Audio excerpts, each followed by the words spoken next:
yourself. Hey, everybody, it's another episode of Go Flix Yourself. My name is Ben Conowitz, and with me, as always, is the invisible man to my Dracula, Bradford Oman. Hey, that's me. You can't see me. And the creature from the Black Lagoon to my Dracula, Nate Laux. Hello. He doesn't really talk, I don't think. I don't know. Yeah. Yeah, he's, What, Zoidberg? he died in a pool of his own urine and vomit. But to have your own pool. My favorite Zoidberg line of all time. The Invisible Man's better than Dracula, so you failed this one. No, he's not. Oh, Dracula's an all-timer, and you know that. Nosferatu? Compared to Chevy Chase? Get the fuck out of here. Dracula's not Nosferatu. Yeah, it's the same dude. It's not. So The most famous Dracula of all time is Nosferatu. That's not. He doesn't know horror Explain terms it, then. or- Dracula is a vampire, and so is Nosferatu. It's the same character. Dracula is not Nosferatu. Well, read a book, because it is. This comes from a guy who does audiobooks. Of course, because I'm a smart person, and I multitask. No, you don't. I watch TV while I'm listening to audiobook, getting real smart at the same time. First of all, that's a horrible way to do any of that. I learned so much. No, you don't. That's why you don't learn anything, actually. Yeah. We're having fun. So yeah, movie podcast. We talk about stuff. So Wow, do you hear this? Brad, if they don't know, they don't know. Okay, there's no new guests. There's no new listeners. We've had the same listeners, and I love them so much. Listeners, Mitch, you fucking genius. I fucking love you so much, and you listen, and you haven't stopped. But by now, Mitch, comment. Do you think that there are new listeners? I don't think there are. Charlie listens, I think. Hi, Charlie. So Charlie listens. Luke listens. Yeah. You know, Alex listens. Let's tell our listeners. Ben and Susan listen. Let's share a story with our listeners. The last time we recorded the podcast, we were up pretty late because we had some talks between friends beforehand, and we didn't get done recording until 11:30, and that was too late for Ben's new family because they need to sleep because they're children. We were so fucking loud. Now, why were we loud, Ben? Oh, we were having a good time. No, but what was like the real reason that you were particularly loud on that evening that we And recorded? I think our listeners know there's two of the three of us that are very loud.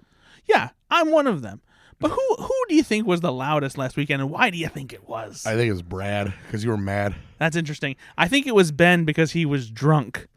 I was tipsy. Well, Tipsy Ben was very loud and he was shouting a lot, and I think that everyone who listened to the last episode knows that. So now we have to be done recording. Was at a it certain noticeable? time. Yeah, of course. No, the volume part. No, Ben. No one can hear your big booming But voice. more than normal. Like I normally am an asshole. And I'm like, "Ah, blah, blah, blah, blah." Was it literally worse than normal? Well, let the listeners decide, I guess. Mitch, was it worse than normal? Anyway, so that's why Ben's like, oh, it's a movie podcast, and we gotta get I gotta go upstairs, and I gotta sing the lullabies, and I gotta read the bedtime stories, and I gotta change the pants. I trust Cam. If Cam tells me that I was louder than I was, I will trust him. Cam doesn't like you. He said that? No, you can just tell in his face. Oh, God. I just had a little panic attack. Don't do that. Ben, let me ask you something. I mean, is it about my panic attack? Let me ask you something. Okay. When you order yourself, Is it about Cam? And I know you love doing this. Okay. When you order yourself a nice pizza, Go on. what do you like to get with it? Like as a side? Sure. Or like what on kind it? of pizza? Yeah, as a side. What do you like to get with the pizza? Not toppings. With chicken wings. What else? I mean, if I'm getting pizza from, let's say, Domino's, I will get wings, or I will get like some cheesy bread. Mm-hmm. Yeah. Okay. What about you, Nate? Yeah, I'm always, especially if I go to the Papa John's, I'm gonna get their cheesy bread that they have there. Isn't it funny that like even though the pizza itself already is the cheesy bread, you're like, but we all know it's a different. No, version. of course it's a different flavor profile. Don't ask the question you already know the fucking answer. No, to. I know, but it's always been funny to me that like we get pizza that is cheesy bread pizza with sauce and meat on it or whatever you want your pizza. But you know what else I'd like with this? I'd like some more cheesy bread. Same thing. I'd like some more cheesy bread. It reminds me of the very great Norm Macdonald bit where he talks about going to a restaurant. And he's, you go to a restaurant, right? And they give you bread first. And I've never been home, waiting for their lasagna.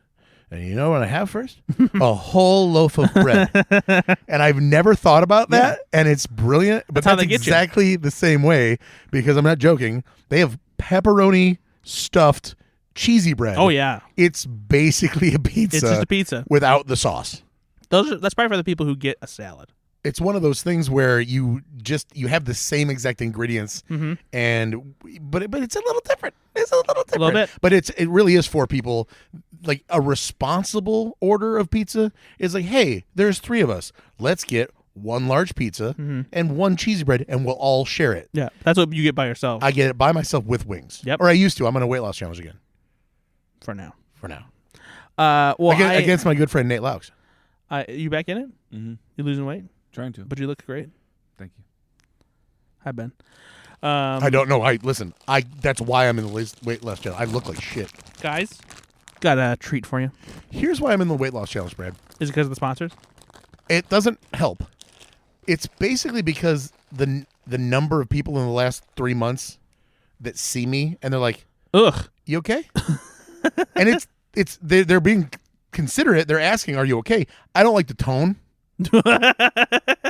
of a lot of it, and these are people. It's concern. Yeah, I don't love that about myself. And you haven't talked to him, so you know it's something about your. Oh, appearance. it's absolutely. It my might just be appearance. your face though, because you kind of have a resting grump face. Yeah, it's because the fat. It's like pushing my eyes up. Where I'm like, I look like I'm just questioning everything, but it's just my fat. It's gotten so bad, it's closing my eyes. You got to be careful though. At our age, though, when you get skinny, have you seen any of those people that get really skinny after being chubby? Oh, if I And take they this look seriously, really old? let's say that I lose, and I'm not joking here. It's like I've got like 90 days. Let's say for some reason I go crazy like Penn Jillette and I lose 90 pounds. Everybody's gonna be like, "We need to do a GoFundMe. He's dying," because I will not look good. No, I'll the skin will start hanging yeah, out. exactly. I'm like, Ozempic face. Okay, so let's get yourself some little. Speaking of weight loss, let's go ahead and dig into this sponsor. Yeah, just grab some out of there. Make sure you give some to Nate. Yeah, you gotta give him some. I'll take 1 chip. I'm gonna give him a bag. I'm not gonna. Oh, you don't want to finger his chips? No. Oh. Don't look at the front. Don't look at the front. Don't look at the front. My eyes. Look at his eyes. Don't look. Don't. Hey, I'm not Ben, looking. you don't look. I'm blocking. Everyone just look at the eyes like as if it was sex. Don't look. Don't look. Don't look. Don't look. You guys did it? That's cheese garlic bread all day long. That's all that is. Cheese garlic bread. It's very garlicky. Is that what you think it is? Yeah, absolutely. You sure? 100%. Is that breadsticks? You bet your ass it's cheesy garlic bread, baby. Yep. Oh my God. It's the thing that's tasted the most like the thing that we've ever had, probably. The flavor for these chips is perfect. It's exactly. It's cheese, a little yeah. bit buttery. It's a little bit garlicky. It's a little bit cheesy. Crispy chips. I love these things. Yeah. You know how I know you love them? You opened the bag before you got here and started eating. Oh, yeah. yeah. Yeah. Oh yeah. There was no opening of a bag here. No. These were open, and I this is a big bag from Sam's Club too. Yeah, and so Nate and I got about the last 3 or 4 chips in the bag. Oh no, there's definitely plenty of chips now. I'm gonna be munching on these later tonight. Easy. But no, these were Brad, are you hard right now? these have been out before, He's but hard they right just now came back at seemingly only at Sam's Club. I don't think they've popped up at other stores yet. They might come out with the more regular bags at Walmart and stuff. But I was so glad these came back because these are delicious. Was I louder really last time? He doesn't get it. He doesn't hear himself. I know, I really don't. Nate, was I? I think you were fine. Thanks, buddy. I edited the podcast and I heard how loud you were. All right, well, I'll be quiet this time. You don't have to be quiet. You just have to No, be I'll be sober. Let's do an Cool. NPR podcast, please. Yeah, so, hey, what's the last movie you saw, buddy? The last movie I saw. Why are you being so Why are you being so loud? Why? I mean, The last movie that I saw was the movie that I was assigned. So I'll hold off on that one cool. because I was assigned it. Did you watch anything else, or No, I'm just Nate? kidding. What about you, buddy? No, don't switch this up. You man. just went silent for like 3 seconds know, for no it reason. is It's like so a- weird. I was Bad trying to build. I'm podcast. trying to build anticipation. Well, it didn't work. We have an audience here. God, No, damn. not anymore. Have you guys seen Changing Lanes? Yeah, with Ben Affleck and Samuel L. Jackson. Jackson. Yeah, Yeah, I had never seen it before. How was it? It was really good. it's pretty good. Yeah, It's really good. it's a taut thriller. It is a taut thriller. It has a That little came bit out of. back in the day when you were going to the theater all the time. in Oh yeah, I college. saw this in the theater for sure. What 1999, 2002. 2001? 2002. Yeah. Interestingly enough, there was a shot of the Twin Towers in this movie that was removed when the movie was put in theaters, but it was added back in afterwards because the director was like, "No, we don't need to do that. Like, we should be in there. Like, we don't want to, just remove it like it was never there." That is a weird. Studios were doing weird shit back then, though. They were. I get why they did it with Spider-Man because it And- was on the cover. It was the poster, and it was there was a whole teaser trailer that they shot where Spider-Man webbed a helicopter in between the two towers, and they're like, no, we got to get rid of that. And everybody's like, why? Yeah, and they changed. What happened? They also changed the ending of Men in Black 2 that was originally supposed to take place at the Twin Towers. And they also changed Lilo and Stitch. That's true. They did change that as well. Yep. These are all fun. It went from an airliner into like an alien spaceship because it would be weird that an airliner was crashing. Yeah, that's true. So Changing Lanes was fantastic. There's a great back and forth between Samuel Jackson's wonderful in this film. Ben Affleck is too, honestly. Yeah, he's really good. Didn't realize Toni Collette was in this movie. Yeah. That was a nice little surprise. And Sidney Pollack, always fun to see him in a movie as well. But yeah, this was just a real solid thriller.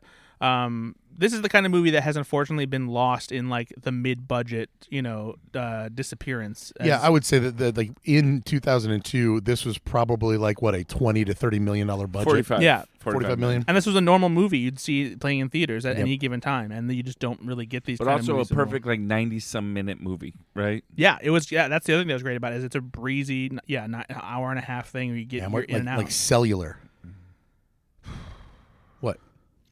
Like phone booth. Phone Booth is great. I love Phone Booth. That's another. That's a fast one. Well, I'm just naming good movies. I don't know what you're doing. Oh, Cellular wasn't one of those, but you did. But I also watched Casa Bonita, Mi Amor. Did you see this? Does it? No, Jay. Did you see? You see this? Did you see this? This is a new documentary on Paramount Plus, and you guys. This just shows you guys don't pay attention to my text, so you don't care, I saw your text, and you didn't care about it. and I specifically said out loud, God, I just don't care. Why though? Because it came from you. Wow. Sorry. Okay. The content's great. If Nate would have sent it, I would have watched it. No, you wouldn't have. You barely watch the things that we want you to watch. Yeah. So this is a documentary Speaking on of. Paramount Plus about Trey Parker and Matt Stone, the creators of South Park, who went ahead and bought Casa Bonita, which is a real Mexican restaurant in Denver that's been around since the 1970s. And it's become a big tourist attraction because it's basically like the Disneyland of restaurants. It has all these crazy like little attractions in it, like mechanical characters and like an arcade and divers and a pool and stuff like that. And it went under after the pandemic. Not just divers, cliff divers. Yes, cliff divers. It went under after the pandemic. It didn't seem like it was going to come back. But Trey Parker and Matt Stone, more so Trey. Trey's the one who has a lot of nostalgia for this restaurant. He wanted to buy it and renovate it and bring it back, but preserve what was great about the original Casa Bonita. And if you know nothing about this either two of these things, right? Mm-hmm. You've never seen an episode of South Park. You've never seen Casa Bonita. You're talking about Trey Parker and Matt Stone, who have a combined net worth of like $1 billion. Like they're very, very rich, Mm-hmm. right? And then you would think, oh, Casa Bonita, it's a Mexican restaurant. It would be nothing for these guys to buy this. But no, Casa Bonita is a warehouse. It is a enormous spread. Massive. It is basically massive. it's basically the size of an entire shopping center. Yeah, it's like 100,000 square feet. Yeah. And there's these real pools and like so the It's not a restaurant. It is an entertainment center. It's a full family entertainment center for sure. And so to do that, it's millions of dollars of rehab. Well, here's the thing: $40 million. they were anticipating spending 5 to 10, right? $6 million. Yeah. Then they get in there. The condition of this place is fucking wild. It's like a Wild West Mexican restaurant. Back to the documentary. Yeah. Does it start with basically like I would assume like everybody's sitting down and they get the talking heads going and they're asking like questions about like when did you first learn about Casa Bonita? Is it that kind of thing or did they jump right into like the fix of it? No, it sets that up of like Sure. why Casa Bonita was a big thing. Trey Parker and Matt Stone why they like it. The South Park episode, all that stuff, and like them wanting to save it. Because this started happening like they for whatever reason they were recording stuff. I think it was probably because it was just around the time they were doing things that they recorded just for the sake of Posterity. because there's footage of them going to Casa Bonita with some of the people who worked on Book of Mormon in 2012. Okay. And so they have a setup there, and like you hear them talking about why they love Casa Bonita and why they wanted to bring everyone there to do it.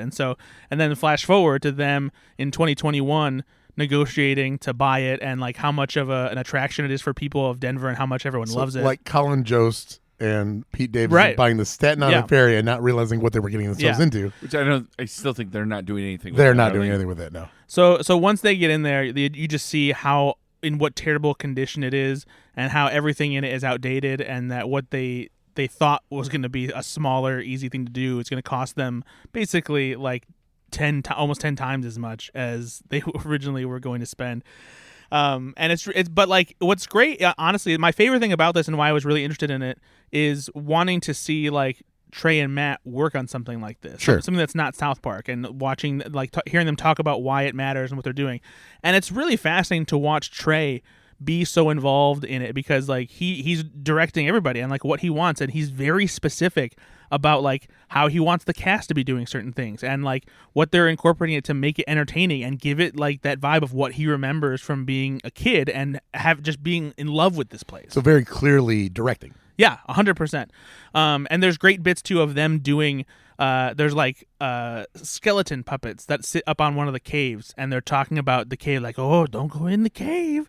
And Matt Stone and Trey Parker do the voices, like, don't go in the cave. It's like, oh, and it's really funny watching them go back and forth Sure. and do this. I would love to go here. Yeah, I'd love to visit it. so the thing is, it's going to be difficult for a while. It literally just opened to the public in September, and they opened up reservations, and it immediately shut down because it was overwhelmed. Now they're in a place where they have a new reservation system in place, but they're already taking reservations for December. So Good Lord. it's going to be a while before like anyone really gets You're in. gonna have to plan your trip around when you can get a reservation. Yeah. Right. Like, you just go there. But the documentary is really fun to watch. It's a breezy 90-minute doc, and watching Trey and Matt, get involved with it and do it, and just kind of seeing, what it took to turn it back into what he wanted it to be. It's crazy. It's crazy to see. So yeah, it's a lot of fun. Casa Bonita, Mi Amor. It's on Paramount Plus. All right. What else did you watch, buddy?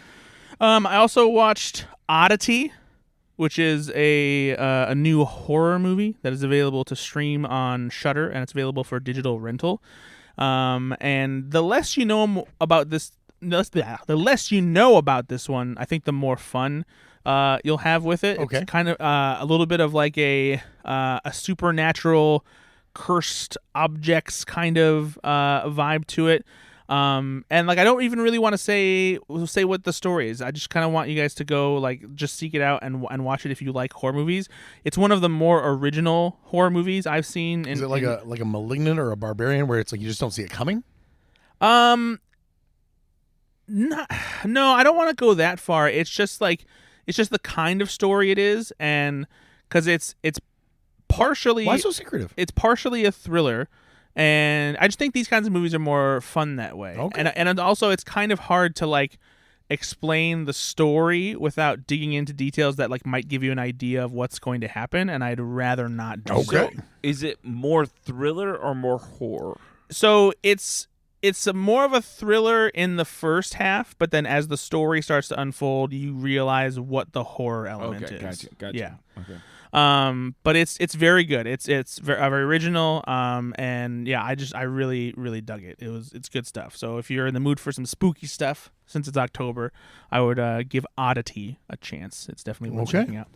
And then I watched another movie that is on Netflix right now.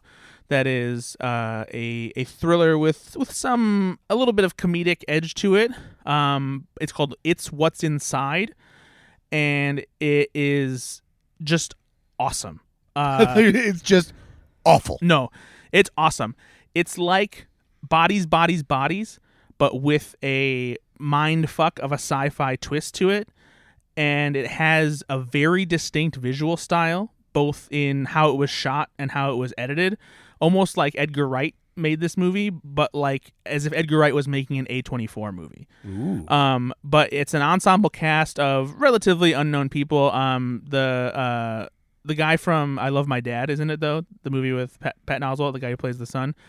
He's one of like the bigger characters in it. But the premise for this one is these friends are getting back together for this like reunion before one of them is getting married. Isn't it I Think I Love My Dad? No, it's I Love My Dad. Oh, okay. You're thinking of I Think I Love My Wife, Ah, the there you Chris go. Rock movie. And what? It just made me, I think the Chris Rock mixing up. Yeah. By the way, Gavin Leatherwood's in this as well. What show is he from that you and I love? I don't know. Really? Yeah.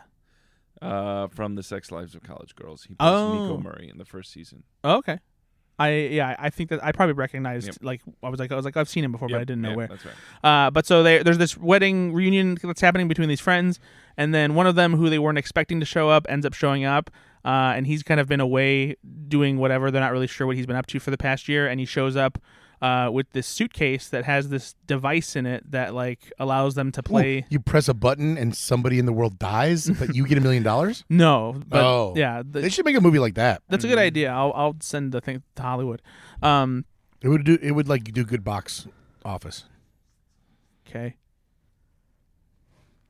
So the device he has in the suitcase is you take these like electrodes and you hook them up to your head, and it allows you to switch people into other people's bodies. So they use it to play this game, kind of similar to like Werewolf at Night or something like that, where you're trying to guess who is who. And so like you're in somebody else's body and you're trying to figure out who is in, like your friend's body, because it's not actually them. And man, I would immediately run to the bathroom and look at my dick. Yeah. You're like, oh, Nate's is a lot bigger than he says it is. That's what I'd do. That's wow. Do they do that in the movie? Not really. Really? No. Well, then it's not very realistic. No, it's pretty realistic. It's pretty realistic. No, it's I don't even know what that means. No, this movie is it's really cool. It takes some surprising turns that I wasn't expecting. But there's very much like a lot of betrayal and like suspicion and sexual tension and whatnot, but like it's a lot of fun. What's it called again? It's called It's What's Inside, and it's on Netflix. Oh, because it's a body switching movie. Yeah, it's really. Should it be called Who's What's Inside? That doesn't make sense because that's not a sentence. Yeah, Who's What's Inside Me?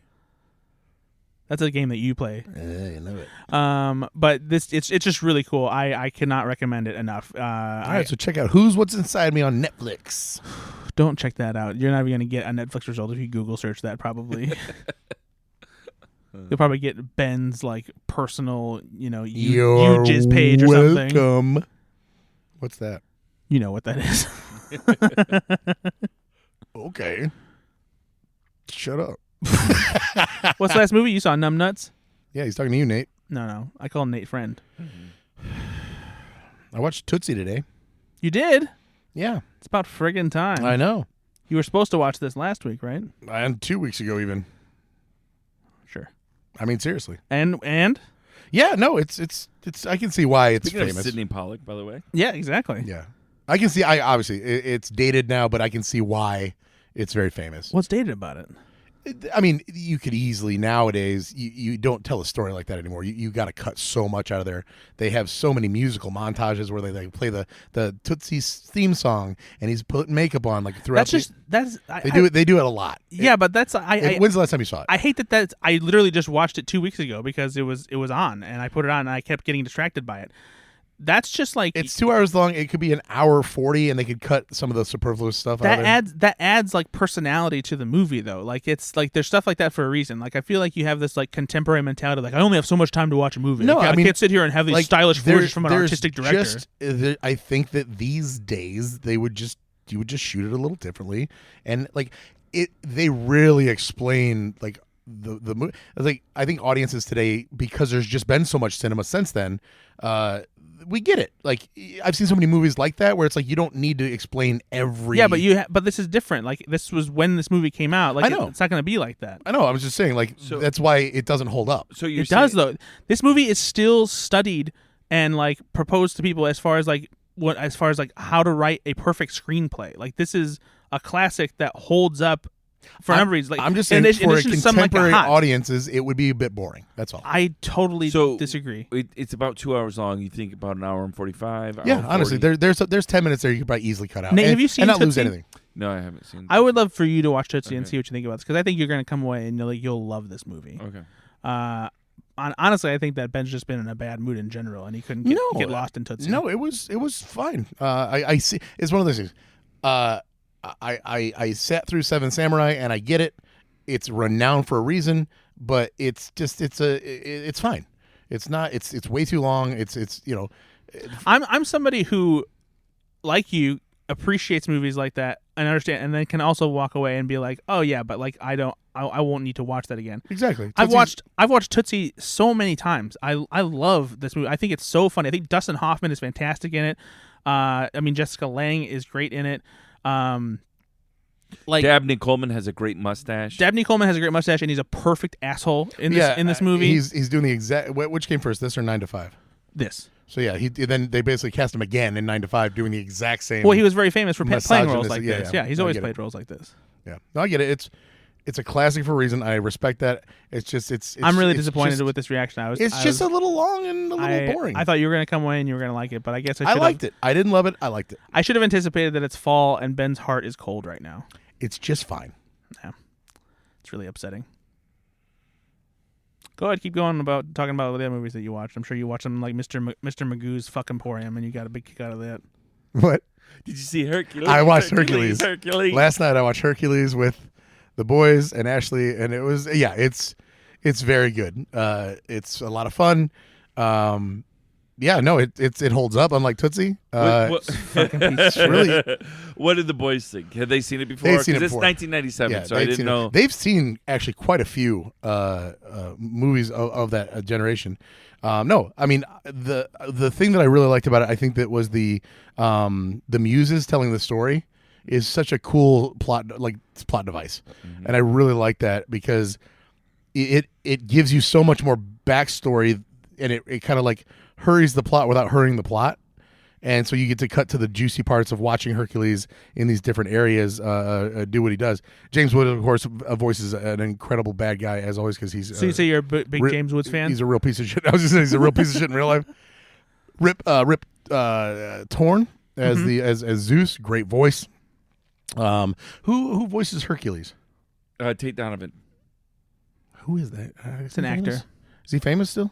Not really anymore, but he's relatively well known. Yeah, he's pretty well known. He was let me give you a couple of roles that he's done in.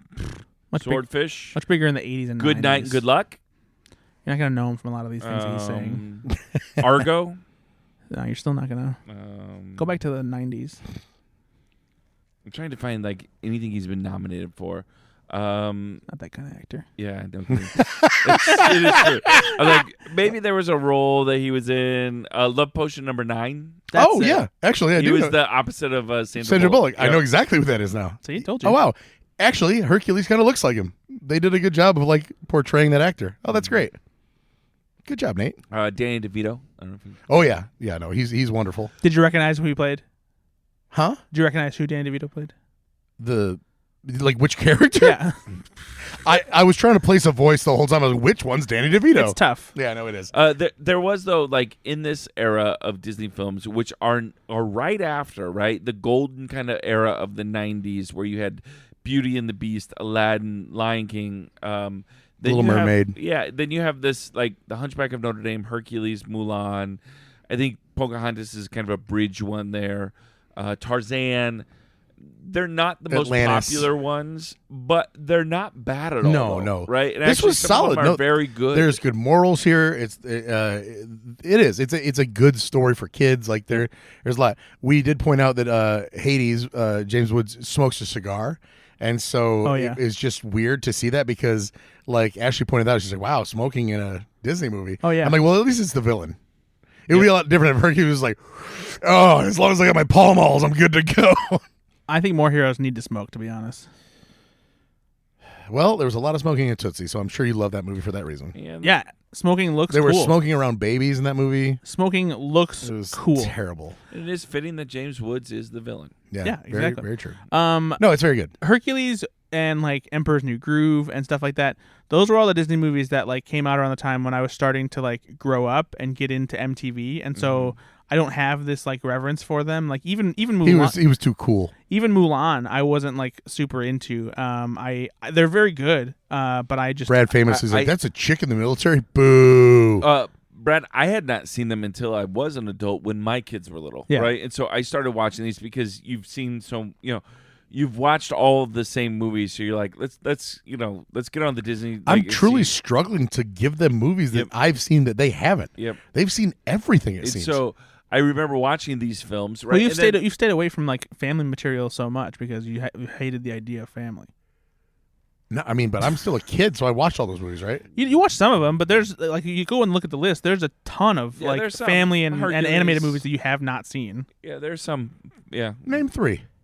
Homeward Bound, I just saw that. Hercules. but you hadn't seen it. Well, yeah, but I watched that just on my own. though. Hercules. Well, that's okay. That's 2. We made you watch How to Train Your Dragon. That was before I had kids. Yeah, I know, but that's what I mean. You hadn't seen them. That wasn't in my childhood, though, you idiot. No, I'm not talking about your childhood. I'm talking about as an adult. Like you haven't watched a lot of the family or animated movies that have come out in like the past 15 years. What I'm saying is that I am struggling to find the kids' movies from my childhood that these kids haven't already seen. Well, yeah, because Ashley's around your age and she's shown them the ones that she That's loves what I'm growing up. talking. My God, we're on the same page. Why are you arguing? I just don't hear it from you. Oh my gosh. Anyway, I watched. Those are the 2 movies that I was assigned, and then I also watched. Fuck. Oh, good. Must have been a fun one. I really did watch Was something. it a TV show? Son of a bitch. Was it a No, I TV did watch show? something though. Let's talk about a mad. TV show. Was it Wild Things? Well, I'm halfway through Wolves. You mean Wolves? Wolves. Yeah. I'm halfway through Wolves. Heard it's not that great. It's fine Yeah. so far. But no, I did. I fucking watched something, and that's really going to take me off. Anyway, it'll come to me and I'll interrupt Nate. Nate, what's the last movie you watched, buddy? I only got to see one film this week, but it was the film I was given by my buddy Brad. That's me. The Swamp Thing. That's oh boy. No, I give you the sweetest thing. Oh, Did you not watch the sweetest thing? No. I gave you the Swedish thing. The fish? No, it's about Swedish Chef. how about Borky bork bork. how about The Thing from 1982? Did you really give him that? Yeah. This was given to Cool. me by my buddy Brad. Where, did I just miss this in the thread? Or did you do this in live? I think listen it to happened. us? I think it happened around the time that me and Nate decided we were going to be proactive and assign movies, and you were just like out futzing around, tugging your pud or something. Moving into a new house? You know, whatever you want to call it. Okay. But this is obviously Yeah, you know what? Hey, guys, real quick, full Yeah. disclosure. Yep. A lot of futz in my pud. Well, you got to break in the new house. this is a Don't come in, I'm futzing my pud!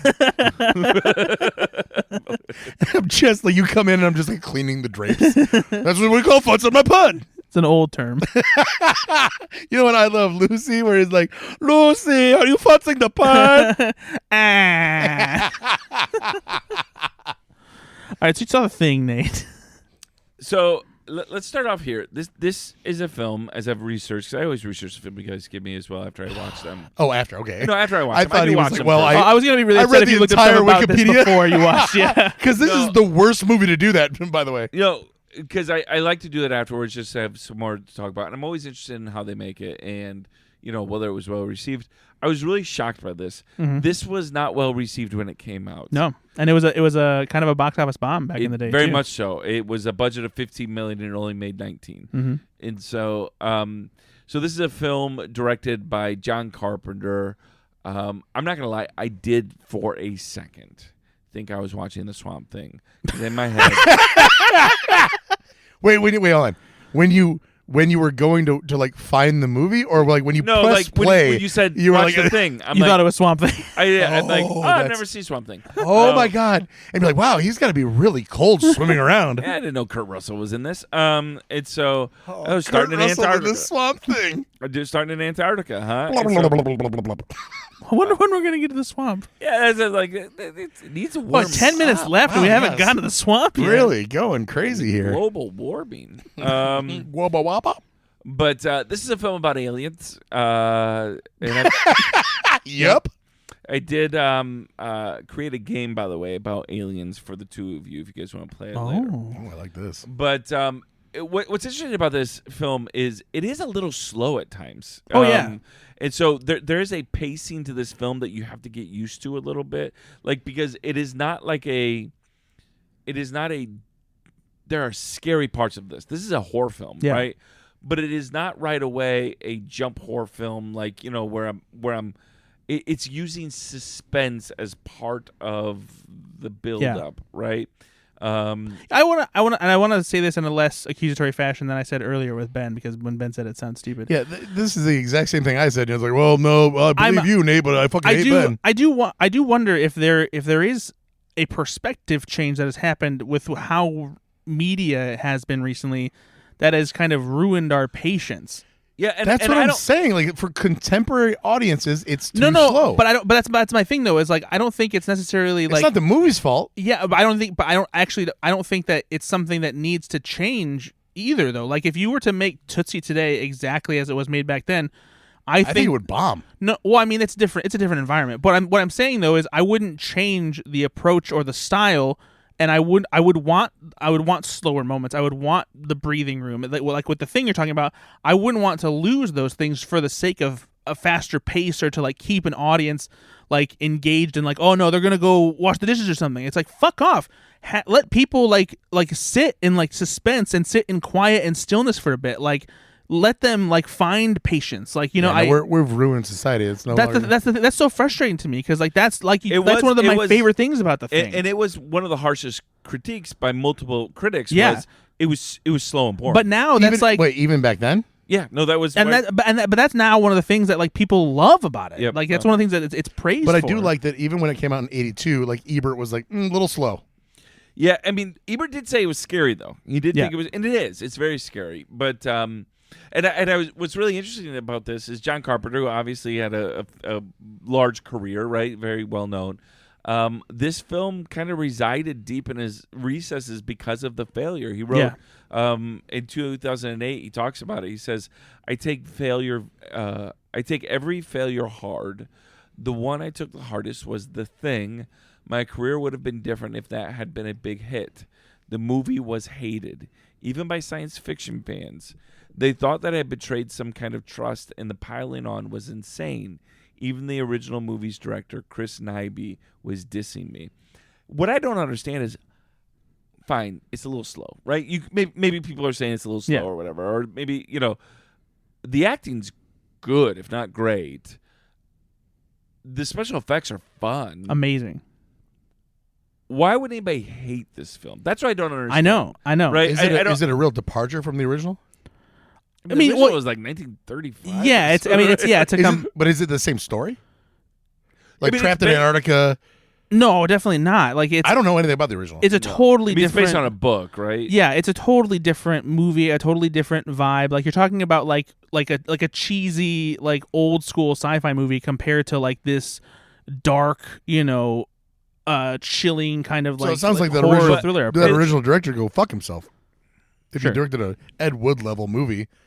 Well, we're not talking like Ed Wood, but like I mean, he's a cheesy sci-fi black and white 50s. Well, that's just what the vibe of sci-fi was back then. Like so he has no room to talk. Movies like that were a rarity. But it is one of those things, though, where, like you said, maybe it was just created before it can be appreciated in its era. Yeah, right? I mean, there's plenty of movies that are ahead of their time. Many like great filmmakers today that point to this as one of the standards for horror. Yeah, 100%. For how to make a horror film, for how to build suspense and things like that. And so, how to actually leave a film. This is one of the things it does, too. It doesn't wrap up a horror film. It doesn't wrap it up at all, right? You don't know what's going to happen at the end there, right? And it's like, oh, it's over. Okay, right? Yeah, that's why they did Thing 2, Electric Boogaloo.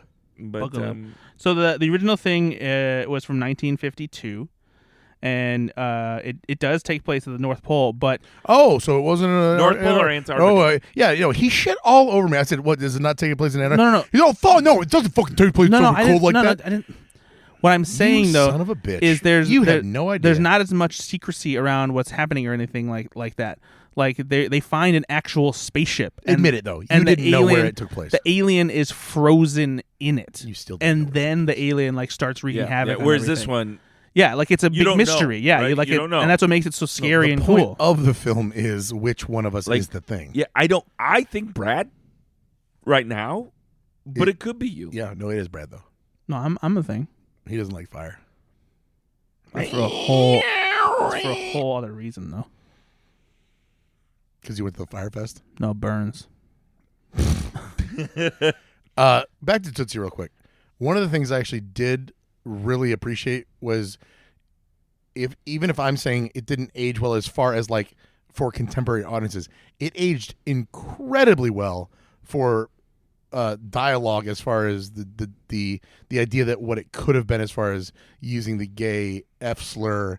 And because once the love interest's father finds out that he's a man, and they meet at the bar, that scene is incredible, and it's like it touches on like you're lucky I didn't punch you, but it's not. No, it's not mean. No, like that's a big part of why it holds up, and especially the gender. Are you gonna let me be done complimenting it first before you just jump down my throat?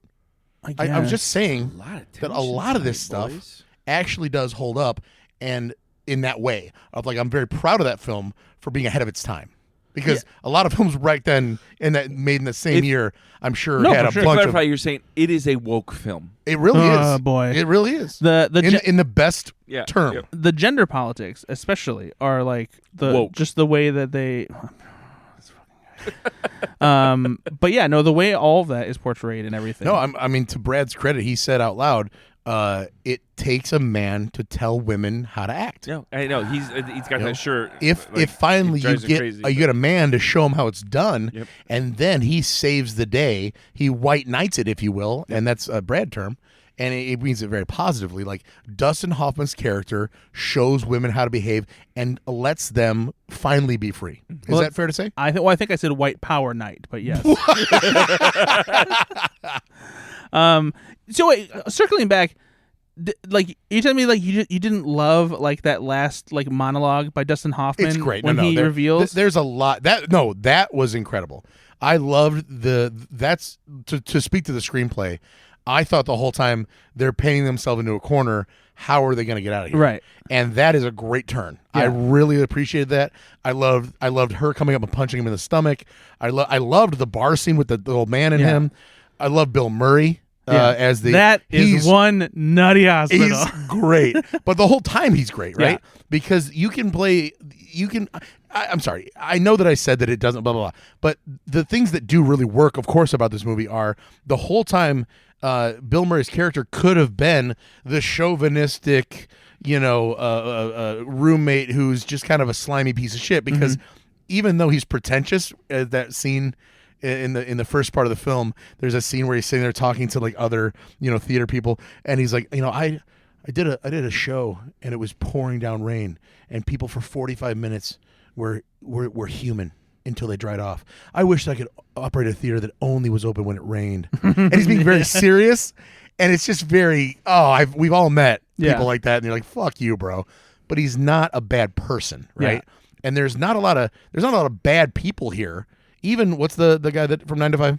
Dabney Coleman. Even he is clearly just a product of his environment and his time. He's not technically doing anything really horrible to people. He's doing the typical 1980s misogyny, and taking advantage by manipulation. But he's not a rapist or anything like that. He's not going crazy with it. The worst is the guy from Empty Nest. I don't remember what his name is, but he's an older actor. He's always kissing everyone. He's always kissing everybody, and then he really forces himself on Tootsie.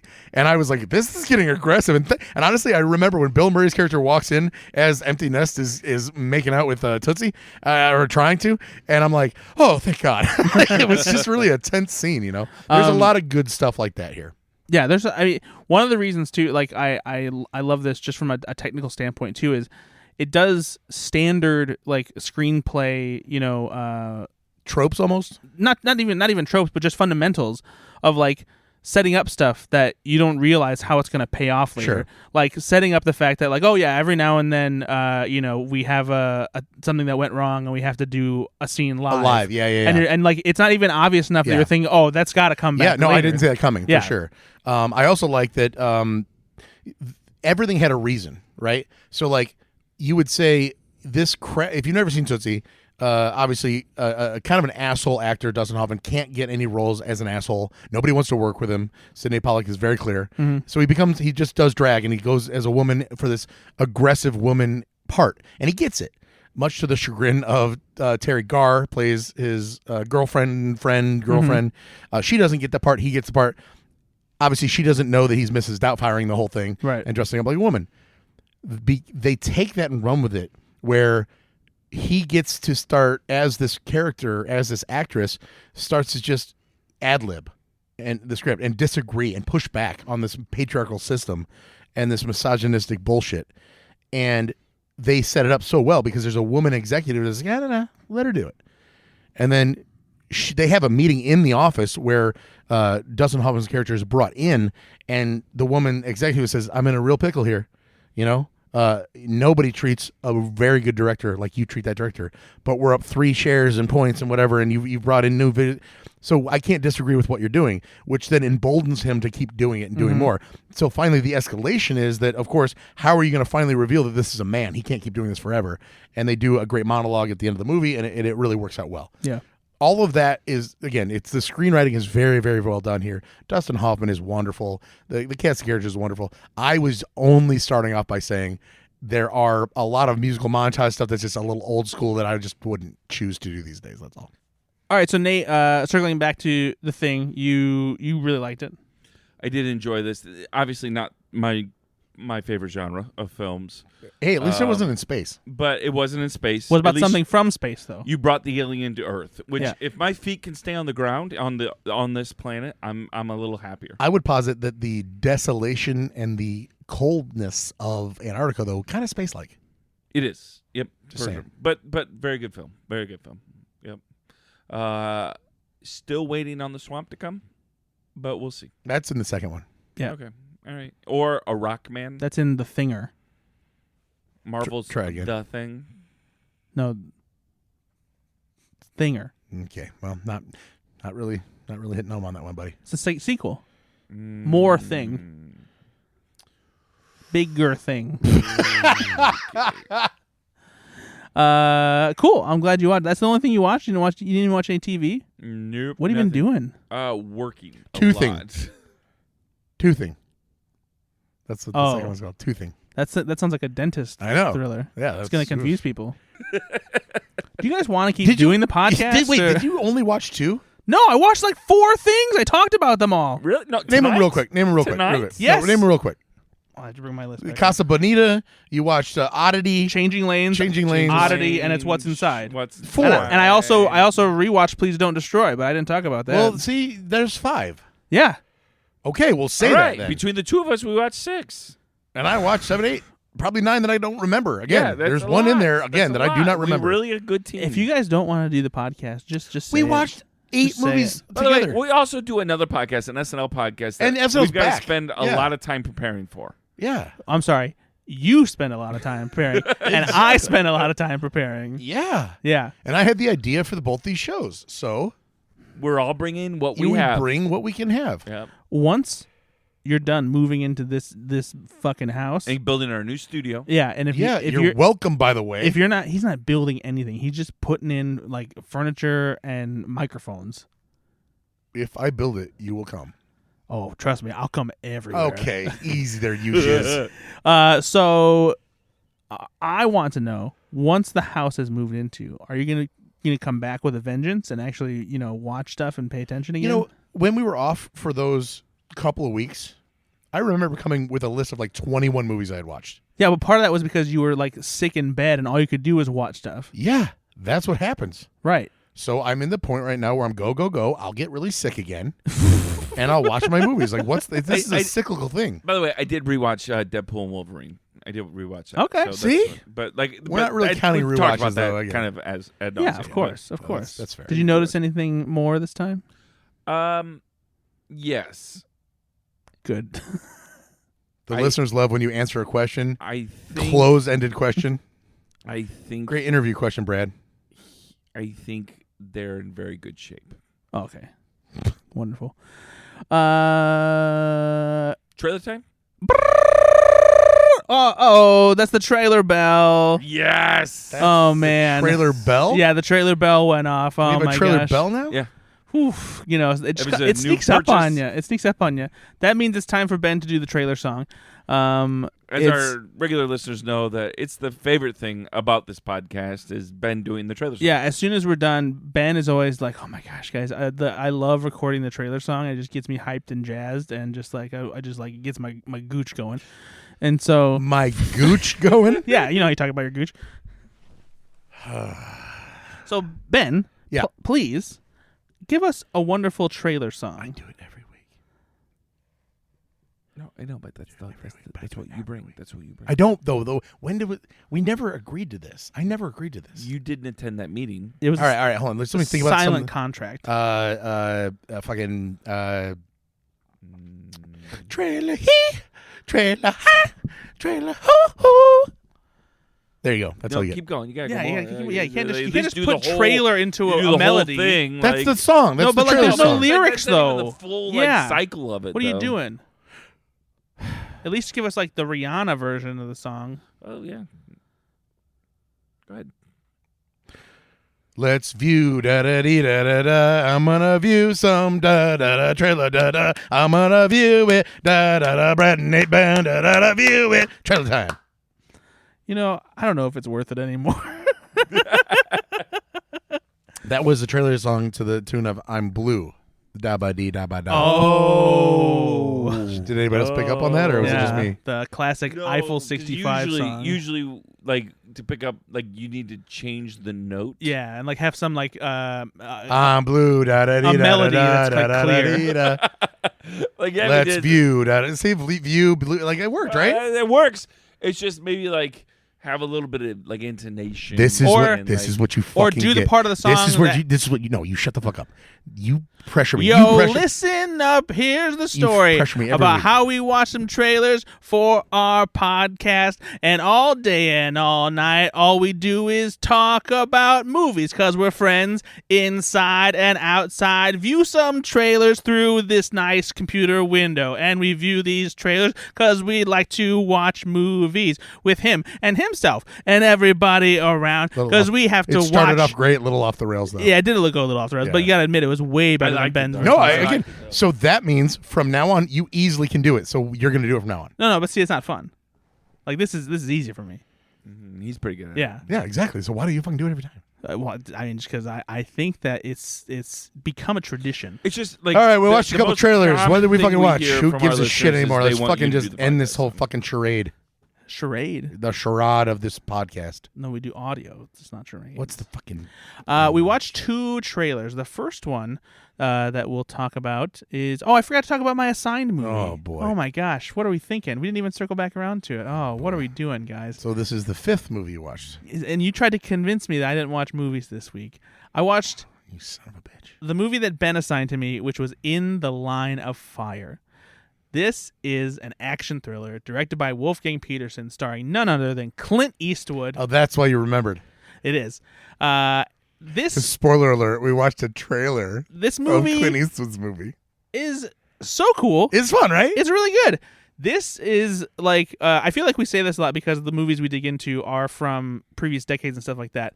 This is another one of They don't make them anymore. Yeah, this is another one of those subgenres that like really doesn't get. You used to get one of these a year. at least. This is what I would call a cat and mouse thriller. Yes, 100%. And it's just that classic. Have you ever seen this, Nate? I don't think so. It's that classic thing of where you have a madman who is on a tirade and he's gonna do something crazy that's gonna be bad, and you have the one guy who like knows what's going on and like he's trying to stop him, and they're going back and forth. And so Clint Eastwood works for the Secret Service. John Malkovich plays this guy who has threatened to assassinate the president. John Malkovich is a good villain. I don't know if he is. He in is. This, Oh but no, he, he's the bad not only guy. is John Malkovich a good villain in this, he got nominated for an Oscar for his performance. He got Best Supporting Actor nod. he's Do you know crazy who he good in this. lost the Oscar to? What year was this? 1993. Supporting actor 93, Gary Sinise. No. Cuba That's Gooding Jr. No. Cuba Gooding Jr. He was like 10. That's not true. He was in A Few Good Men this same year. Yeah. Yeah, he played the kid. 2 years later, he was in like Jerry Maguire, right? 97, but yeah. Okay. Yeah, as Rod Tidwell, an 18-year-old superstar. He's not 18 and then No, the whole point was like he was coming back. Bridget Jones in that movie was only like 14. She kept a whole diary about it. Oh my god. Anyway, he lost. You know what? You know what Jerry Maguire kept saying in that movie? I'm gonna get into her panties. It's Mission Impossible. Oh my god. You just said she's 14. That's why the movie was fucking a bomb. It didn't work. It was super successful. No, I mean, it was a previous. Weinstein and Epstein were around. What? It's a different era in Hollywood. Where is this going? Nowhere. Let's keep going. This is the second time he's brought up Jeffrey Epstein on this podcast in a row. Yeah, I don't want you guys to forget. Those who forget their history are doomed to repeat it. We will never forget 9/11 and Epstein Island. Put it on a T-shirt. Put it on a T-shirt. Tommy Lee Jones won for The Fugitive. Ah, that makes sense. Yeah. That guy. And that just goes to show you, they used to make movies like this all the time. Yeah, And they got nominated for because Oscars. Tommy Lee Jones, by the way, in The Fugitive, 17 years old. But no, this movie was great. Clint Eastwood is solid. And part of me wonders if, like, one of the reasons that maybe this movie got so much attention, if it was because at the time Clint Eastwood was like in his mid-60s, and they didn't really have a lot of movies like this for, I think, people his age, probably. So looking now at the action genre landscape, Liam Neeson and these older guys, it's common now. It was not a thing Yeah. back then. I mean, you'd see like Charles Bronson in like Death Wish 9, but Yeah. it wasn't the same. Yeah, and so it made me wonder if this was kind of like received in that way of like, oh, it's really cool to see someone like Clint Eastwood doing a role like this. Having said that, it is kind of weird because they do push an old school romance between him and Rene Russo's character, who where is he's 40 20 years younger. The other thing is, and this is going to sound like kind of a weird political thing, but I'm not making it that way. Back then, when the president's life was at stake, it actually meant something. And I mean that because these days, politics, you'd have half the country be like, good, hopefully he dies. But back then, there was a little bit more, there was a modicum of respect for the office and things like that. So if there was a presidential assassination, it was a big plot point in a movie that meant something. Yeah. Do you guys want to hear a fun fact? So he was 63 when they made this film. Mm-hmm. Current actors today that are 63, so same age, right? Mm-hmm. George Clooney, Woody Harrelson. Mm-hmm. Woody Harrelson's 63? Yeah. Yeah. Wow. Eddie Murphy, Ralph Macchio. So Clint Eastwood, just proving the point that Clint Eastwood has looked 80 Yeah. for 50 years, Yeah, right? because it's been 30 years since In the Line of Fire came out. But yeah, very very good movie. I liked it a lot. It was. What'd you think about the scene specifically where he does the ceramic gun? I mean, it's close to the end. Ceramic gun gets through the metal detector. It's great. The keychain with the bullet. Like, Yeah. it's very clever, right? Yeah, it was. I was wondering what it was going to be and like how I was going to do it. And so yeah, just the setup and lead up to it is very cool. Lots of fun breadcrumbs to follow. And yeah, it's just a really well done thriller. Cool. I wish they still made movies like this as often as they used to because it's just great. Cool. And so I was reminded of this because one of the trailers we watched was Juror number 2, which is the latest movie that is being directed by Clint Eastwood. It stars Nicholas Hoult as a man who has been selected to be a juror in a case where a woman was killed, and it seems like she was killed by her boyfriend after a drunken confrontation in a bar. But as the trailer sets up, at least what it seems to be, the woman's death was actually at the hands of juror number 2, the Nicholas Hoult character, who may have hit her in a hit and run when he was driving home during the rain that same evening. I really like this trailer because it kind of gives you a trap setup, but in like a dramatic framework. And so I'm really engaged and interested to see how it's going to play out. It doesn't feel like your typical Clint Eastwood movie because it feels like a lot of his more recent movies have leaned into like old. social politics. I'm old and I'm gonna have whores. Yeah, you remember that The movie Mule. where Clint Eastwood, The Mule. Yeah, where he's old and has whores. Yeah, That's exactly he what does. that movie He's old and he has whores in that movie. It's true. But It's crazy to me though that a 94-year-old is still directing movies. I know. Yeah. So I'm asking that question. At a pretty high level. Is he no, he really is. He's the like, one directing or no, he's seriously like he's old, but like he's still like is very much like knows what he's doing and is like he's still directing. Okay. So don't count him out. But no, I was surprised. I think this movie looks pretty good just based on this teaser. Are you guys interested? Yeah, no. I was thinking this doesn't look like a Clint Eastwood film. Yeah. And that made me think it looks pretty good. No, great cast. Great premise. Nicholas Hoult, Mhm. I love him. Chris Messina is in this. I love Chris Messina, J.K. Simmons, Tony Collette. It is a who's who. It's almost like, Yeah, hey, it's- I want to work for Clint Eastwood before Exactly. he dies. It's kind of like that. The Kiefer Sutherland, just some really, really good actors. Kiefer Sutherland was just hanging around the parking lot, and they were like, all right. So did you guys ever see the movie Kings of Summer? No. Sounds familiar. Who? Nick Robinson was in it, and it's like there has supporting roles for like Nick Offerman and Alison Brie and Kumail Nanjiani and stuff like that. But it's mostly about these 3 teenage kids who decide to kind of rebel from their parents and like create their own like Funny People. That's the movie I watched. great. Oh fuck! I'm sorry, it just came to me. Holy shit! I've been thinking. Talk about complaining about a movie being long, I and you haven't- watched Funny People, I a haven't- 2.5 hour comedy. I haven't been paying attention to this podcast the whole night. Of course. Because I've just been thinking about what's that fucking movie? Yeah. Funny People. Oh, that feels so. I feel so good right now. I'll bet you do. I feel like post orgasm. I like Funny like- People. Mm-hmm. So Kings of Summer, it's a coming of age movie. It's about these 3 kids. They kind of build their own like fort out in the woods, and they're trying to like just live on their own because they're just like kind of sick of their parents and stuff like that. One of the kids is Gabriel Basso, and like he's had such a glow up as a young actor. Like now he's like a like fit, like good looking like kid, and like he used to be kind of like a bit of like whiny nerd a bit. Is he still underage, Brad? No, He was in The Night Agent. yes, he's the lead in The Night Agent on Netflix. I saw that, And yep. so he plays the boyfriend in this, and you see him, and it's like it's so funny thinking like from where he came from in Kings of Summer and seeing him now, like he's like a totally different person. He also played. You'll know this one. He played J.D. Vance in Hillbilly Elegy. Oh, love that. Don't know what that is. Is that true? Yeah. Oh, I didn't know. I haven't watched Hillbilly Elegy because I have Wait, integrity. the vice presidential running mate guy? Yeah.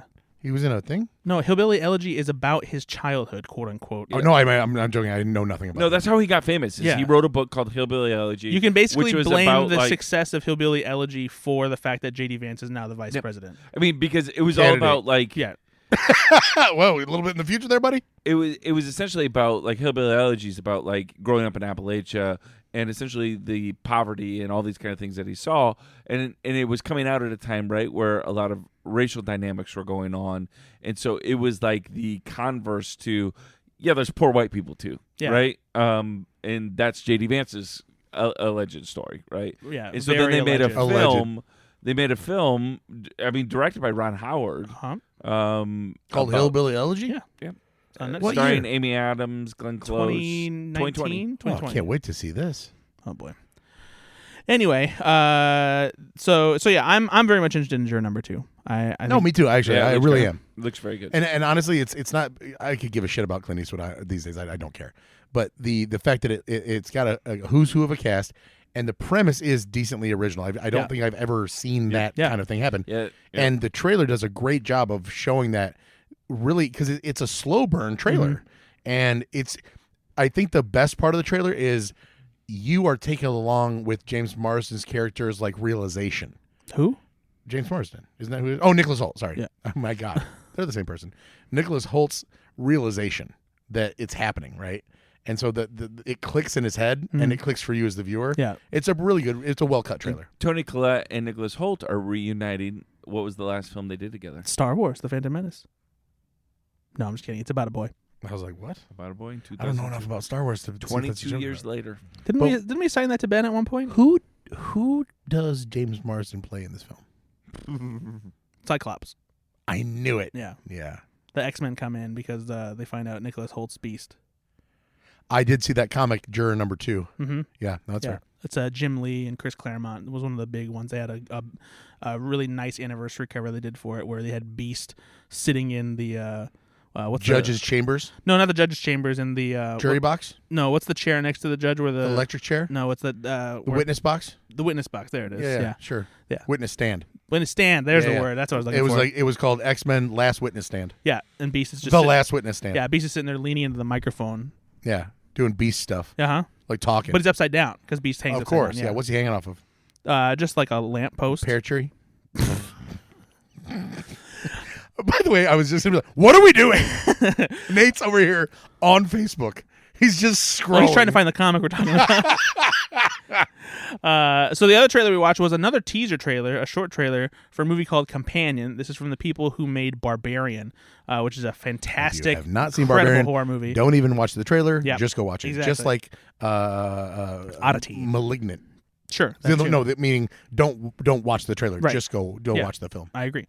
So this is this teaser trailer is pretty fun. Holy shit. Sets up a really interesting It's thriller that seems so pretty there's diabolical. a scene in this like I like it because I don't know where this is going. Yeah. There's nothing about this is like, oh, I saw the whole movie. Get the fuck out of here. Yeah. I don't know. There's a scene where a woman's arm is on fire, and I'm literally terrified by that because it's so like it's like almost locked in syndrome where she's crying and her hand's on fire, but she can't move it. What is going on in this film? Yeah, so I'm very excited to see this. I'm literally like grasping my hands right now. Like this it's a really aggressive trailer. Jack Quaid plays the lead, and yes, he is Dennis Quaid's son. He's from the Nepo baby. He's from The Boys. And then Sophie Thatcher is the woman in this trailer. She's from Yellow Jackets, and she's been in some other horror stuff recently too. She's fantastic. Dennis Quaid does call his testicles the boys, so it is from The Boys. So my guess, because I haven't looked up if the actual plot is out there for this movie or anything like that. Part of me thinks maybe this is a movie where you have two people who are both really like messed up, and they keep elevating each other's like what they're doing to each other, like in fucked up ways, and like they can't stop, doing each other. I mean that is a fair take on this trailer. Yeah. But to say like that's a guess for no, sure. 100%. Right? Yeah, I have no idea, and I honestly don't want to look up what it's about. If I can avoid and I can just go into it like I did with Barbarian and just enjoy it, then that would be great. But either way, the teaser, I love the misdirect setup too from the people who made The Notebook cordially invite you. But then it's also not like Deadpool where Right. it's like it's like, oh, this is silly. It's just it takes a hard right, and Yeah. you're like, okay, Nate, what did you think? yeah, Nate, I'm really interested here. No, this looks good. You won't see this film. I will see this film. He's fine with stuff like this. It's not scary. No, yeah, no. What? It's not scary in the way that Nate gets scared of things. Yeah, I don't like. Do you know your friend? I Yeah, don't but like he just doesn't like any sort of like gory blood and guts. He likes thrillers. I do like thrillers, and like there are many blood. You've and guts changed, films man. I You've like. changed. I just don't like a lot of the supernatural Yeah. horror ones, or the ones that are like just so they're gore for the sake. They're gore No, porn. like Hostel or Saw. Gore porn. No, anything. Gorn. Oh, I've never heard that term, and it makes my stomach hurt a little bit. Gorn? Hey, do you want to watch some Gorn? It's Eli Roth jacking off. Ew. No, I was just gonna say anything by Eli Roth. I'm like, yeah, I'm gonna pass. Any Hostel, any fucking The Descent. Like, I don't need any of that shit. Gorn are also aliens from Star Trek. I mean, that I don't know what to do right now. I'm very confused because that's such a safe, easy show, and now I'm like gore porn. Gorn. Not gonna be able to shake it now. I can't. It's the name of the episode, probably. Oh, Gorn. Nate, you said you had a game for us. I do. If we want to play one, it's Going on the cob. Ew. a game focused on aliens. Like I'm just imagining corn covered in blood and Yes, lube. exactly. And it's dripping and not in the right way. It just came out of something. All right, so this is a couple different rounds to it. This is about alien films, and I'm going to give you guys a question. I'm going to go back and forth. Mm-hmm. All right, we're going to have a little fun this way. I'm going to start with Ben here. All right. I love it. Let's do it. In which movie do aliens come to Earth and communicate using large logogram-like symbols? Uh, And Brad, you can't steal this if he doesn't get it. Mm-hmm. Brad, do you know the answer? 100%. I know you do. Close Encounters? No, I know you know this because you gave me this film. The movie is Arrival. Correct. All right. Oh, okay. What was the question again? No. Real quick, because there's one word I didn't understand what it was. Logogram. Yeah, I don't know what that is. Logogram is a sentence that Shapes. no, it what's the best way to describe it? I guess it begins on two different sides and then arrives in the middle. Correct. But All right. but it's English? No, not necessarily. No, it doesn't have to. Be. Oftentimes not. Nope. All right, Brad. I'm no closer to knowing what it is. Like that explanation makes I'm further away of knowing. Like now I'm more confused. Because like I'm trying to remember Arrival, and it was just like silly squiggles. Well, because like they were. It is. Yeah, but I mean to us, it's a circle, but it's a circle that represents like an entire complex But sentence. it's like words as symbols. Think of like Sure, words as like a symbols. pictogram. Yep, kind of like that. Yep, a logo. But- Just a logo. Just say pictogram then. Why? because it's a little more complicated. It's not as if you were like But using it's like that. Yeah. I'm a little closer to knowing what it is now, but I'm gonna have to watch Arrival again. All right, I mean, you should just do that anyway. It's a great movie. Brad. Which film features a young boy named Elliot who befriends a stranded alien? And I helps him get return home? Arrival, and he gets ET right off the bat. Fuck Well, you, no, man. No. Hey, Brad, go ahead. I believe it's E.T. the Extraterrestrial. And his adventures on Earth. Boom. Correct. That's the full title. That's 2 points. You know that from Doug Loves Movies, by the way. 2 points for Brad. Oh, my 1 God. 0 points for Ben. Ben. Yeah. Which cinematographer Day played as an extra on This Island Earth? Hey, Ben. Name the franchise that features a xenomorph as the main alien antagonist. Aliens. The franchise? Aliens. Whatever. Alien. Yeah, whatever. The Alien franchise, sure. 2 points to 1. Brad. Match the character or alien to the movie. I'll give you the name of the alien. I do want to clarify to help Ben understand better what a logogram is, because Is it logogram or graph? Logogram. I expanded it to represent how the Arrival language works, but it's merely just like when a symbol represents It's like hieroglyphics, kind of. kind of Yep. a specific symbol represents like an entire thought. Okay. All right. But hieroglyphics would be a good example of that, because they're not each glyph isn't a word, it's a representation of an idea, and if you put 6 of them together, it's a whole thought. It could be an entire word though, like it could just be Sure, yeah. but mainly you put those 5 images together and it creates an entire thought, not one sentence necessarily. right. Yeah, I got it. I'm way closer now. Back to the game. Nate's just pissed. I am going to give you the alien name. You tell me what film it's from. Okay. Carl. Gorn. Star Trek, The Wrath of Khan. Brad. Paul. It's from Paul. Man, I really hope it's it's something else. Ben. It was E.T.'s brother, Paul. Ben. Yeah. Klaatu. Oh, that's The Day the Earth Stood Still. Correct. Good job. Thank you. Brad. The Predator. It's from Predator.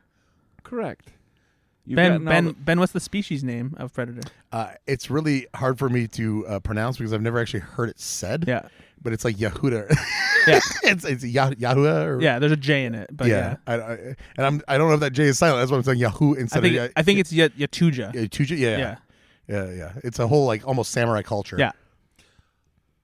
I will Don't read, fucking. I know. Okay, I fucking know. I'll spell it for you, motherfucker. No. I will read a famous line related to aliens, and you must identify the movie. Mm-hmm. All right?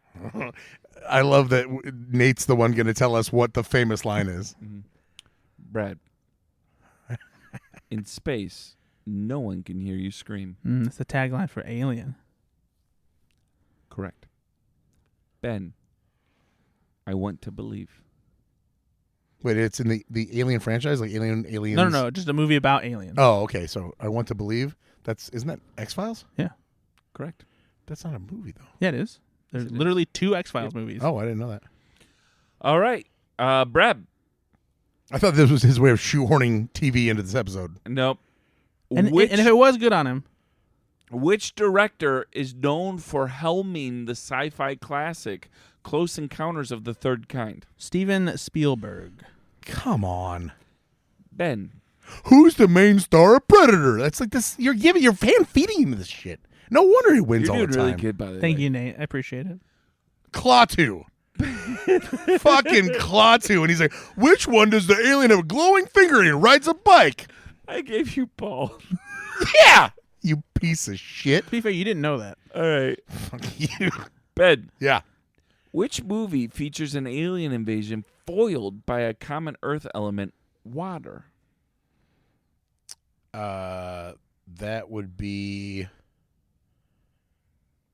Oh, fuck, that's actually an easy one. See, and you're getting mad. No, this is a very easy one that I'm blanking on. Just Do you know, Brad? Yeah, of course. yeah, it's an easy one. I know it is. Well, I'm gonna give it to Brad. Doesn't sound like it. Signs. No, Yeah. technically yes, but we're talking about War of the Worlds. I was actually talking about science, but yeah. Were you really? Yep. I mean, it's both. Fuck you. It is both. I would have accepted both. Yep. Hey, That's pretty good though, because Brad. I know my buddy Nate. That's all I'm saying. Brad. Bad. True or false? Men in Black is based on a comic book series. That's true. Correct. Ben, true or false? In Independence Day, the aliens use a virus to disable Earth's defenses. True. Yeah, and it's the most unbelievable part of the movie. No. Wait, what? False. The humans use a virus to disable the Oh, that's what I alien thought ship. you said. Sorry. So that's why I said true like that, because they shoot a rocket or whatever with Yeah. a virus in it, a computer virus in Yeah. it. But I thought that might be to disable the one that they've already. I thought he was. yeah. That's what he was saying. I didn't realize he switched the alien I did try humans to thing. I tried to get Ben on that one. Funny story about Men in Black that I learned. This movie starring Tommy Lee Jones and Will Smith is called Men in. Brad, this is for you. Men in. asses. Oh no! It looks like it's Ben's turn. Men in Purple. Oh, I'm so stupid. So from Jerk. Barry Sonnenfeld, who directed Yeah. all 3 Men in Black movies and the 2 live-action Addams Family movies and Get Shorty, he has a book that came out October 1st called Best Possible Place, Worst Possible Time, and it's just a collection of great anecdotes from him working in Hollywood over the years, from when he was a cinematographer with the Coen brothers on Blood Simple and Misery to working with Rob Reiner on not Misery, Raising Arizona, and then working with Rob Reiner on Misery. There you go. And then he has all these stories just about behind the scenes and hilarious. Like, he clearly does not give a fuck. I was going to say, the cool thing about this is there have been plenty of memoirs written. Oh, yeah. And there have been plenty of anecdotal stories written. This guy is like, you don't want to be in a trailer with a Will Smith fart. Yeah. Like, that's crazy that Yeah. he's like saying that shit. It's hilarious. So one of my favorite ones is there on the set of Men in Black. There was a stunt that Will Smith decided he wanted to do, and it was going to require him to like get like pulled out by a harness, something like that. And so he was cool with doing it, and like Barry Sonnenfeld was like, "All right, yeah, great." Just before they were getting ready to do the sequence, Barry Sonnenfeld's in his trailer. Will Smith comes in with one of his assistants, who's also like his bodyguard, big dude. And Will Smith he's like, all right, Barry. He's like, I just wanted you to know I'm going to invoke the Michael Bay encyclical when we do this. And Barry's like, what's that now? He's like, well, the Michael Bay encyclical is something that I created because when we were making Bad Boys, a lot of people were getting hurt when we were doing stunts and stuff like that because people were moving fast and they weren't really taking the care they should. He's like, since I'm going to be doing this stunt, I'm going to invoke the Michael Bay encyclical, which basically what happens is if I'm doing the stunt, if I get hurt, whatever happens to me, my boy here is going to inflict that injury on you. I love this, by the way, because it does so many things. It's like, even if he's joking, like, it's just Barry Sonnenfeld be like, let's take an extra beat. Like, let's make sure that, hey, those security protocols are really in place, right? No, Yeah. it's very smart. Yeah, it's That's a great story. It's such a good story. But yeah, he has so many cool stories. He has stories about Gene Hackman being an asshole, about John Travolta being a whiny baby. All these things I believe. Yeah, just so many. So those many great two right there, I'm stories. like, yep, that tracks. Yeah, it's a great book. If you like stories about Hollywood and stuff like that, I can't recommend reading it. It's an easy breezy read to it. It literally took me like a day to get through in total. So it'd take me about a day to listen to? Oh, for sure, sure. All right, final round. This is a lightning round, so the first person to guess, right? You don't have to wait. Mhm. This is just, I'm going to give you the question. The first person to get it wins. All right. Which alien movie features a ship named Nostromo? Alien. Do we get to make a Correct. buzzer song? Name the 1999 comedy No. about the actors abducted by aliens who believe their TV Galaxy show is Quest. So no buzzers? real. Which or? movie's aliens are allergic to sound? That's The first person to guess. allergic to sound? Yeah. Oh. I don't know. Mars Attacks. Nope. No, it's close. A Quiet Place. Are they? They're, They're not not allergic to sound. Yeah, they're allergic, right? No, they're allergic to No. a very specific frequency, but sound is just how they. But like, isn't there a part of They have sound like that they're allergic to? No, I literally just said there's a certain frequency Okay. that messes with their like extremely sensitive like hearing, like I thought there was some kind of like. This is not noise in general. Yeah, they're not allergic to like if they hear a sound, they're like, oh. I thought It's there actually was a- water. Yeah, it's true. I guess allergic. I should have said allergic to a type of frequency of sound. Sure. Right, that would work. Yeah. Hey, still a great game, buddy. All right. I'm going to tally up all the points real quick. All right. Hey, Brad, you won. Oh, that's a surprise. Why are you tilting it in his favor? I just don't understand this. It's E.T. and Klaatu, like that's what I'm. You give him E.T. and you say something with Steve Spielberg. yeah, and so you say he's a sycophant for Spielberg. And you're like, what director?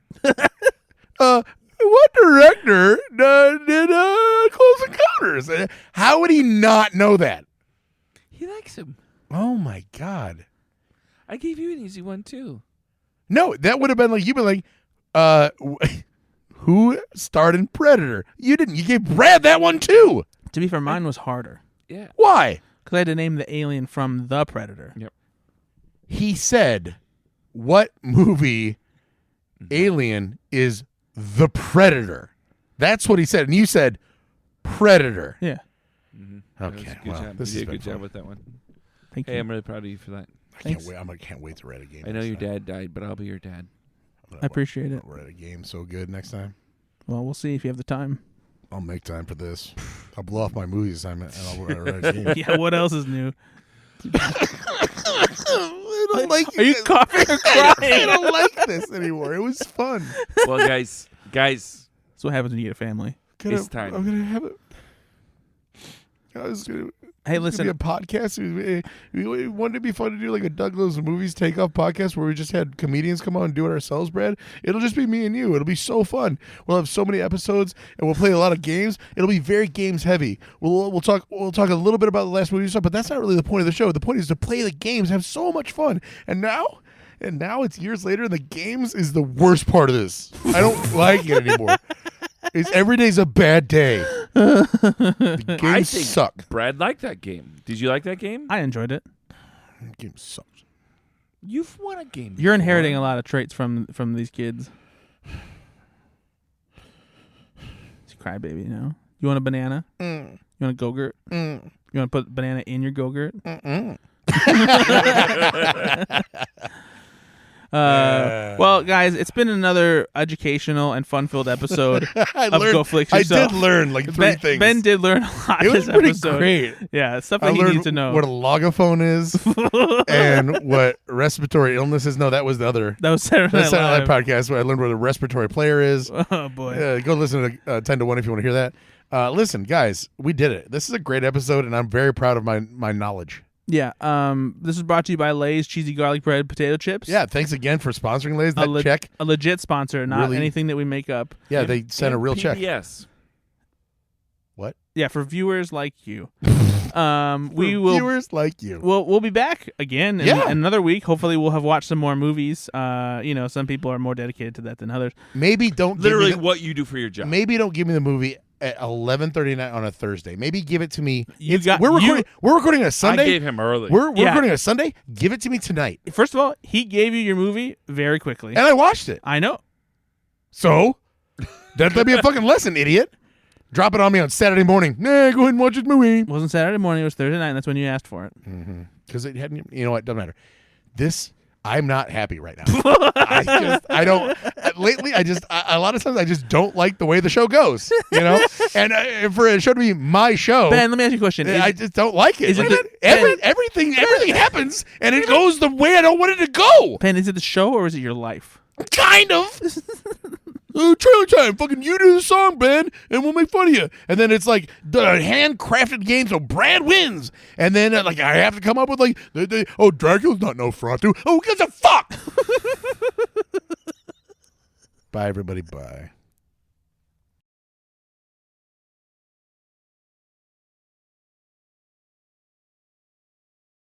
Nah, cheating, eh?